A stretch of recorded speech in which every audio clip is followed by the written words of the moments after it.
బెట్టింగ్లకు బానిసై 80 లక్షల అప్పు, రివాల్వర్ అమ్మేసి రికవరీ బంగారాన్ని తాకట్టు పెట్టిన SI. Amberpet crime SI Bhanuprakash అక్రమాలు పోలీస్ శాఖ ప్రతిష్టను దిగజార్చుతున్నాయి. కేసులో స్వాధీనం చేసుకున్న సొత్తును ప్రభుత్వం కేటాయించిన 90mm రివాల్వర్ ని అమ్మేశాడని ప్రచారం జరుగుతుంది. బెట్టింగ్ వ్యసనంలో 70 లక్షల రూపాయలు పోగొట్టుకొని అప్పులు తీర్చడానికే ఈ నేరాలకు పాల్పడుతున్నాడని తెలుస్తుంది. సస్పెండ్ అయిన తర్వాత భానుప్రకాష్ అంబర్పేట్ పిఎస్ కి వచ్చి అతనికి ఆంధ్రప్రదేశ్ లో గ్రూప్ 2 ఉద్యోగం వచ్చిందని, ఇక్కడ నుంచి వెళ్ళిపోతున్నానని తోటి సిబ్బందికి చెప్పిండు.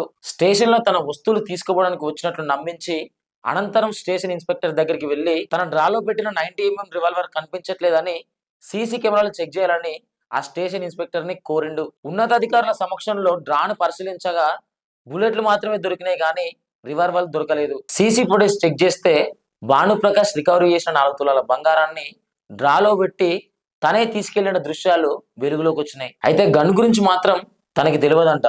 డ్రాలో పెట్టినట్టు విచారణలో చెప్తున్నాడు. అధికారులు దీన్ని అధికారికంగా ధృవీకరించలేదు. రివాల్వర్ లభించిన తర్వాతే మీడియా ముందుకు వచ్చే అవకాశం ఉంది.